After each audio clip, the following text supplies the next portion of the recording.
신바람 사연 아파트. 오늘의 사연 시작하겠습니다. 결혼한 지 7년차 접어드는 주부입니다. 저희 집 형편이 안 좋은 편인데 남편도 직장이 없어서 시댁에서 신혼생활을 하게 되었습니다. 오래전부터 저희 집 사정이 많이 안 좋은 편이었습니다. 어린 시절에 아버지를 사고로 잃게 되었고 홀어머니 몸으로 자식들 뒷바라지를 혼자서 하셔야 했던 어머니는 일하다가 사고를 당하셔서 몸이 불편한 상황이었습니다. 기초생활수급비를 받기 위해서 저는 고등학교를 졸업하는 순간부터 세대 분리를 해야 했습니다. 얼마 되지 않는 수급비 포기하는 방법도 있었지만 대학교를 가지 못한 제가 벌 수 있는 돈은 그렇게 많지 않았고 몸이 불편한 어머니가 할 수 있는 일 또한 많지 않았습니다. 그러다 어머니가 몸이 성하던 시절 개인적으로 알고 지내던 분이 결혼 자리를 하나 알아봐 주셨어요. 저랑 나이 차가 8살이나 나는 데다가 직장도 따로 없던 사람이라 꺼려지기는 했는데 시댁의 형편이 그렇게 나쁜 편이 아니었어요. 시부모님께서 지역에서 작은 식당을 하고 있었는데 그래도 나름 단골 손님도 많은 유명한 곳이라서 외아들인 남편과 새가족이 벌고 살기에는 모자람이 없었나 봅니다. 말씀드린 대로 내키지 않는 결혼이었지만 시부모님이 결혼 조건으로 냈건 몇 가지 때문에 저는 결혼을 결심하게 되었습니다. 시댁에서 일이 바쁜 시부모님 대신에 집안일을 하며 남편 내조를 해주면 수급비로만 생활해야 하는 친정에 어느 정도의 생활비를 지원해주는 걸로 약속을 하고 저는 어린 나이에 팔려오듯 결혼을 하게 되었습니다. 그래도 저 혼자 틈틈이 모아놓은 돈으로 예단과 결혼식 비용을 부담했고 혼수로 시댁의 냉장고도 새 걸로 바꿔드렸어요. 남편은 미대를 졸업했습니다. 순수미술 전공해서 취직을 할 수 있을 만한 곳이 많지 않잖아요? 거기에 자기의 꿈을 포기 못한 남편은 죽이 되든 밥이 되든 미술로 성공을 하고 싶어 했습니다. 그래서 결혼했을 당시에는 남편이 직장이 없었습니다. 연애를 생략한 결혼이었기 때문에 남편이란 사람을 잘 모르는 상황인지라 처음에는 걱정이 많이 되었어요. 그래도 결혼하고 얼마 안 있어서 남편은 직장을 구했고 성실하게 회사에 출근했습니다. 시부모님께서도 결혼하고 나서 제 덕에 남편이 정신을 차렸다 하시며 좋아하셨어요.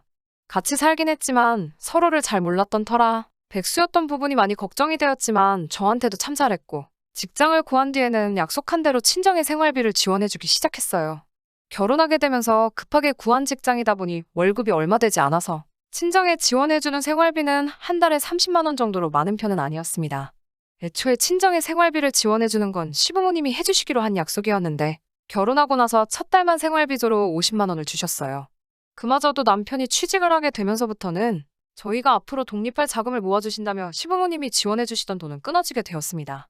제가 결혼 전에 어머니와 가족들에게 보내던 돈이 달에 80만 원 정도 되었기 때문에 따지고 보면 제가 결혼하고 나서 저희 가족에게 주던 돈은 훨씬 줄어든 거나 마찬가지였어요.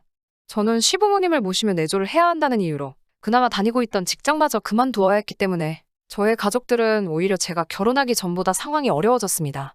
솔직히 계산상 맞지는 않았지만 언젠가는 저희도 시부모님을 떠나 독립을 해야 했고 친정에 지원을 해주지 않는 대신에 저희를 위해 돈을 모아주시는 부분이니 최대한 이해하려고 노력했습니다. 남편이 벌어서 보내주던 돈도 아직도 혼자서 동생들 돌봐야 하는 홀어머니한테 큰 도움이 되리라 믿었고 남편이 회사 생활을 하며 월급이 오르면 그만큼을 더 저희 집에 지원해준다는 말을 굳게 믿었습니다. 그런데 취직을 하고 1년이 지날 때쯤부터 남편이 아직 철이 없는 사람이라는 느낌이 들기 시작했어요. 저보다 8살이나 많은데 생각하는 건 완전 어린애 같았습니다. 하고 싶지 않은 직장을 구해 억지로 하고 있는 걸 알았기에 퇴근하고 온 남편 힘내라는 의미로 응원을 해주고 싶었어요. 제가 할 수 있는 건 위로의 한마디뿐이었지만 제가 늘 고마워하고 있고 응원한다는 마음을 전해주기 위해 퇴근한 남편의 어깨를 주물러주면서 우리 남편 일이 힘들어서 어째? 나 때문에 고생이 많아. 지금도 고생하는 거 알고 있지만 앞으로의 미래를 위해 지금처럼 계속 힘내줘. 라고 따뜻한 말 한마디를 건넨 적이 있어요. 돌아온 남편의 반응은 제 예상을 훨씬 넘어서는 대답이었습니다. 그래도 우리 서로 잘 되자고 하는 일인데 열심히 해야지 라는 대답을 기대했던 건 제 욕심이었나 봅니다. 남편은 그러게 너 때문에 이게 다 뭐냐? 진짜 결혼 괜히 한 것 같다. 라고 말하며 자기는 화가가 되는 걸 포기할 생각이 없고 앞으로도 유명해지려면 꾸준하게 작품 활동을 해야 하는데 회사 때문에 시간이 나질 않아 정말 걱정이라고 하더라고요.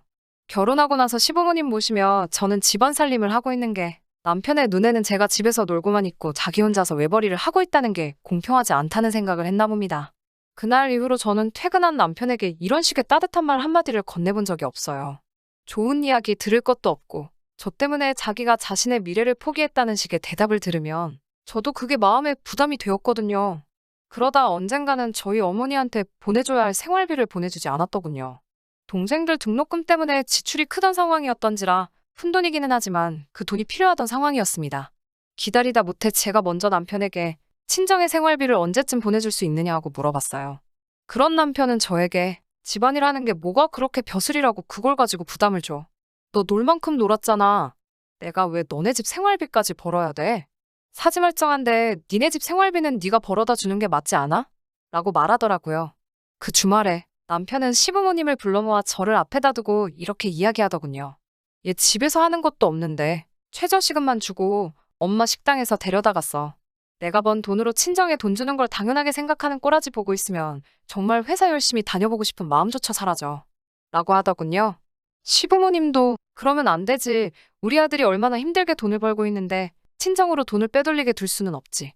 라고 장단을 맞춰주시더라고요.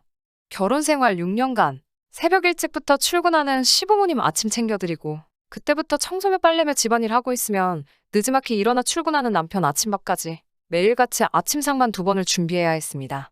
남편 출근시켜놓고 집안일 해놓고 있으면 점심 장사 끝나고 돌아오신 시부모님 식사 준비를 해야 했어요. 워낙 깔끔한 걸 좋아하신다는 시어머니는 하루 종일 쓸고 닦고 한 집안 구석구석을 검사하듯 돌아다니며 먼지 한 톨이라도 눈에 보이면 그걸 가지고 저한테 살림을 왜 이렇게 못하냐며 구박을 하셨습니다. 아직 배우려면 한참 멀었다고 하시면서요. 그 일이 있던 후로 남편 말대로 처음 몇 주간은 시부모님 식당에 같이 출근을 하게 되었습니다. 식당 일이 힘들다고는 하지만 식당 규모도 작은 데다가 원래 2분이서 하시던 일을 제가 돕기만 하면 되었으니 힘들지는 않았어요. 점심 장사 마치고 잠깐 시부모님과 집에 돌아왔는데 남편이 회사는 안 가고 집에 있더라고요. 회사는 어쩌고 집에 있냐고 물으니 그만뒀다고 하네요. 이제 제가 돈을 벌게 되었으니 자기는 다시 자기의 못 이룬 꿈을 위해 재도전을 해봐야겠다면서요. 시부모님은 원래도 둘이서도 하던 식당인데 저한테까지 월급을 주는 게 아깝다는 생각이 들었나 봅니다.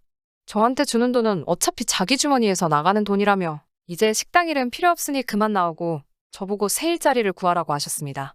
그러면서도 제가 낮에는 집안일을 해야 하니 밤에 출근하는 직장을 구하라고 하셨습니다. 매일같이 집 근처 편의점에 나가서 야간에 일을 하고 새벽 3시나 돼서 집에 들어와 쪽잠을 자고 집안일을 하는 생활을 매일같이 반복해야 했습니다. 집안일 때문에 일하는 시간을 더 늘릴 수가 없으니 당연히 수입은 남편이 혼자 벌어올 때보다 더 줄어들었습니다. 이제는 어머니한테 보내는 생활비마저 아깝다고 하시네요. 이제 동생들도 대학생이 되었는데 걔들이 일해서 벌면 되는 걸 우리가 돈까지 줘야 하냐고요. 새벽에 알바를 끝내고 돌아오면서 산 로또 한 장. 하늘이 저를 도운 건지 1등이 되었습니다. 하지만 하늘은 저 말고도 도와줄 사람이 많았나 봐요. 1등 당첨자가 저 말고도 여럿이더라고요. 세금을 제외하고 제 통장에 들어온 돈이 8억이었습니다. 하지만 아깝다거나 아쉽다거나 하는 마음은 들지 않네요. 제 인생에 이만큼의 돈은 구경도 해본 적이 없는 금액이었으니까요. 이 돈이면 저희 어머니 전셋집과 몇 년치 생활비를 한 번에 드려도 돈이 많이 남겠다는 생각이 들었어요. 동생들도 대학에 들어갔으니 나머지 학자금을 다 내줘도 모자라지 않을 만큼의 금액이었습니다. 동생들도 장성했으니 이제 저희 가족에게 더 이상 지원금을 보내지 않아도 된다는 계산이 서서 남편과 시부모님에게 이 사실을 이야기하고 앞으로 이 돈을 어떻게 사용할지에 대해서 의논해보기로 했습니다. 하지만 시부모님과 남편은 그 돈을 왜 친정에다가 줄 생각을 하냐고 성화입니다. 남편은 이제 본격적으로 작품 활동을 해야 할 때라며 자기 작업실을 차려달라고 말하고 시부모님은 안 그래도 식당이 작아서 돈이 덜 벌리는 것 같다며 사업을 확장하자고 제안을 해오시네요. 말한 대로 동생들이 장성했으니 이제 어머니 부양은 여태껏 키워준 동생들의 몫으로 돌리고 저는 출가 외인이니 더 이상 친정에 신경을 끄라고 하면서요. 그렇다고 제가 당첨된 로또를 전부 다 꿀꺽하려는 생각은 아니라고 하면서 다 우리가 미래에 잘 되려고 하는 투자이니 아깝다는 생각을 하지 말라고 합니다. 남편은 화가로 대성을 할 것이고 시부모님도 식당이 커진 만큼 수입이 늘어날 거라 하시면서요. 처음에는 이 돈이 힘들어하는 내게 하늘이 내려준 선물이라고 생각했는데 지금은 차라리 당첨이 안 되었으면 좋았겠다는 생각밖에 들지 않습니다. 끝까지 제 가족들은 버려둔 채 저의 단물을 쏙 빼먹으려고 하는 남편과 시댁 식구들을 보니 여태껏 참아오며 헌신했던 제가 다 바보 같다는 생각이 듭니다. 저희 가족을 부양해주긴 했다지만 지금 돌이켜 생각해보면 제가 굳이 이 집에 시집을 오지 않았다면 오히려 제가 저 혼자서 가족들에게 더 많은 걸 해줄 수 있었다는 생각밖에 들지 않습니다. 오히려 저 혼자 벌어 가족들 먹여 살리던 때보다 더 적은 돈을 주고 있으면서 집안일에 바깥일까지 전부 다 제가 독박을 쓰고 있었다는 생각밖에 들지 않아요. 도대체 제 인생은 어디 있는 건지 이제 와서 정말 많은 후회가 되네요. 잠들기 전에 심란해져서 이렇게 사연 한번 올려보았습니다. 끝까지 들어주신 분들께 감사드립니다. 후기입니다. 댓글로 도움 주신 분들께 너무 감사드립니다. 덕분에 새 인생을 시작하게 되었습니다. 여러분들이 안 계셨다면 저는 아직도 그 집에서 식모살이를 하면서 제 가족들 부양까지 같이 하고 있었겠네요. 특히 로또 당첨금은 이혼 시에 분할 대상에 포함이 되지 않는다는 사실을 조언해 주신 분께는 다시 한번 감사의 말씀을 드립니다.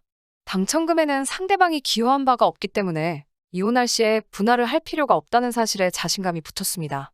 남편이 직장을 그만두고 저 혼자서 돈을 벌기 시작한 지도 꽤 오래되었기 때문에 남편 쪽에서는 정말 그 어떤 것도 기여를 한 적이 없다는 사실이 증명되었습니다. 사실 제 사연 들으시면서 많이들 답답하셨을 거라 생각이 듭니다. 그럴 수밖에 없는 상황이기는 했지만 왜 그렇게 사냐는 댓글들 하나하나 읽을 때마다 마음이 아프다기보다 정말 제가 바보같이 살아왔구나 하는 후회밖에 들지 않았어요. 다른 분들 말 맞다나 제 수중에 돈이 생기니 믿는 구석이 있어서 그러는 거라며 저를 욕하신 분들도 더러 계셨지만 제가 시집오고 나서 처음으로 갖게 된 주도권을 놓치고 싶은 생각은 없었습니다. 남편을 포함한 시가족들을 불러 모아 당첨금으로 자기들이 원하는 걸 해주겠다는 대답 대신 이혼하겠다는 말을 건넸습니다. 예상한 대로 대번에 여태껏 결혼 생활하면서 자기들이 우리 어머니께 준 지원금 이야기를 꺼내며 저를 오히려 은혜도 모르는 배은망덕한 사람으로 몰아가더라고요. 시부모님께는 저희 미래를 위해 모아두셨다는 그 돈, 저는 한 푼도 받지 않을 것이다. 여태까지 남편의 월급과 제가 벌어 저희 부모님께 드린 돈을 다 합치더라도 그 돈보다는 액수가 많지 않을 것 아니냐라고 되물으니 그 부분에 대해서는 꿀먹은 벙어리 마냥 아무 말도 못 하시더군요. 남편은 언제 그렇게 애처가가 되었는지 제가 이혼 서류를 내미는 게 다 시부모님 탓이라며 말도 안 되는 억지를 부리더라고요.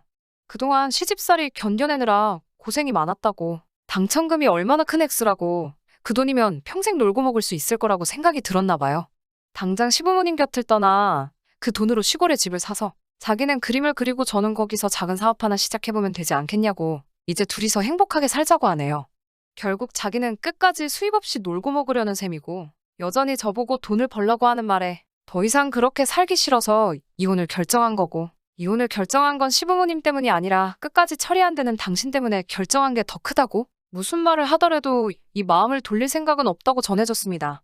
그 집 구석에서 더 이상 돈 한 푼 받을 생각은 없었는데 법원은 오히려 저희가 결혼 생활을 하며 모아온 돈과 시부모님이 남편 앞으로 모으시던 독립자금까지 분할 대상에 포함시켜줬네요. 물론 그 돈은 포기했습니다.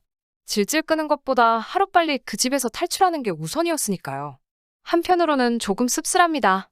이혼을 하면서도 저희 어머니는 수급비 걱정을 하시며 제가 이혼하는 걸 못마땅하게 생각하셨어요. 제가 돌아오면 수급비가 끊긴다고 하는 말이시죠.